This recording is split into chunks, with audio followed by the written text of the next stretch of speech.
Hello' বন্ধুসকল, আশা কৰিছোঁ সবে ভালে আছে। আজি এটা গুৰুত্বপূৰ্ণ খবৰ আপোনালোকক দিবৰ বাবে ভিডিঅ'টো প্ৰস্তুত কৰিছোঁ। শ্বহীদ দয়াল দাস পানিকাৰ যি ধন, সেই ধন আজি মুকলি কৰিছে। হয় বন্ধুসকল, নিশ্চিতৰূপে যিসকল বেনিফিচিয়াৰী পূৰ্বতে দয়াল দাস পানিকাৰ যি স্কিম আছিল, সেই স্কিমৰ ধনসমূহ পোৱা নাছিলে, আজি সেই ধনবিলাক মুকলি কৰি দিছে। কিন্তু চৰকাৰে যিমান পৰিমাণৰ ধন দিয়াৰ কথা ঘোষণা কৰিছিলে, সিমান পৰিমাণৰ টকা তেওঁলোকক দিয়া নাই। কিমান টকা আৰু কেতিয়া কেনেকৈ সোমাইছে মই আপোনালোকক বিতং তথ্য দেখাম। গতিকে ভিডিঅ'টো স্কিপ নকৰাকৈ আপোনালোকে চাই যাওক। আৰু যিসকল মোৰ ভিডিঅ'টো নতুনকৈ চাই আছে বা চেনেলটো নতুনকৈ আহিছে, তেওঁলোকক মই ৰিকুৱেষ্ট কৰোঁ আপোনালোকে চেনেলটো ছাবস্ক্ৰাইব কৰি থওক, যাতে এনেদৰে ইম্পৰ্টেণ্ট ভিডিঅ' যদি মই আপোনালোকৰ মাজত লৈ আহোঁ, পোনে পোনে আপোনালোক লাভ কৰিব। গতিকে চাওক এই ভিডিঅ'টো। হয় বন্ধুসকল, এই স্ক্ৰীনৰ জৰিয়তে আপোনালোকক মই দেখাব বিচাৰিছোঁ শ্বহীদ দয়াল দাস পানিকা আঁচনিত যিসকলে আবেদন কৰিছিলে, সেইসকল আবেদনকাৰীক চৰকাৰে ইতিমধ্যে মুকলি কৰি দিছিল। আৰু যিসকলৰ একাউণ্টত পইচাসমূহ সোমোৱা নাছিল, আজি অৰ্থাৎ 1 মাৰ্চ 2022 তাৰিখে টকাসমূহ মুকলি কৰি দিছে। মই দেখাই আছোঁ চাওক।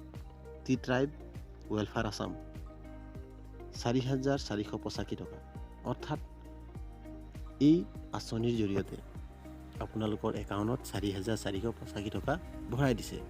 গতিকে বন্ধুসকল নিশ্চিত থাকক, আপোনালোকৰ একাউণ্টত যদি এতিয়াও সোমোৱা নাই, তেতিয়াহ'লে আপোনালোকে নেক্সট যি কিস্তি তেওঁলোকে দিব, তেতিয়া আপোনাৰ একাউণ্টত নিশ্চিতৰূপে সোমাব। যদিহে আপোনালোকৰ একাউণ্টত সোমোৱা নাই, তেন্তে কেইটামান কথা মন দিয়াৰ খুবেই প্ৰয়োজন আছে। কি কথা, সেই কথাবিলাক মই জনাব বিচাৰিছোঁ। গতিকে স্কিপ নকৰাকৈ ভিডিঅ'টো শেষলৈকে চাই যাওক। হয় বন্ধুসকল, দয়াল দাস স্কিমৰ যি ধন, সেই ধনৰাশি যদি আপোনাৰ একাউণ্টত সোমোৱা নাই, তেন্তে আপুনি এই লিষ্টখন, অৰ্থাৎ দয়াল দাস পানিকা যি আঁচনি, সেই আঁচনিৰ বেনিফিচিয়াৰী লিষ্টখন চোৱাটো অতিকৈ গুৰুত্বপূৰ্ণ। কাৰণ এইখনেই হৈছে দয়াল দাস পানিকা আঁচনিৰ এখন লিষ্ট। এই লিষ্টখনত যদি আপোনাৰ নামটো আছে, তেন্তে নিশ্চিত থাকক আপুনি চৰকাৰে দিয়া যি ধন, সেই ধন পাবই। কিন্তু আপুনি এইখন কিয় চোৱাটো অতিকৈ প্ৰয়োজনীয় বুলি ক'ব বিচাৰিছোঁ। কথাটো এনেধৰণৰ, আপোনাৰ নামটো মানিছোঁ ইয়াত আছে, কিন্তু আপোনাৰ যি একাউণ্ট নাম্বাৰ, সেই একাউণ্ট নাম্বাৰ কিবা কাৰণে ভুল আছে, নতুবা আপোনাৰ একাউণ্টৰ যি IFSC কোড ভুল আছে, তেতিয়াও আপোনাৰ একাউণ্টত পইচা নোসোমায়। গতিকে এই লিষ্টখন চোৱাৰ অতিকৈ প্ৰয়োজন আছে আৰু পৰীক্ষা কৰক যে আপোনাৰ নামটো, একাউণ্ট নম্বৰ আৰু IFSC শুদ্ধকৈ আছে নে নাই। আৰু যদি নাই, তেন্তে আপোনালোকৰ জিলাৰ যি টি ট্ৰাইব অফিচ আছে, টি ট্ৰাইব ৱেলফেয়াৰ অফিচ আছে, তাত গৈ আপোনালোকে যোগাযোগ কৰক আৰু আপোনালোকৰ ভুল হৈ থকা নাম নতুবা একাউণ্ট নতুবা IFSC কোড শুধৰণি কৰি লওক, তেতিয়াহে আপোনালোকৰ টকা হয়তো সোমাব।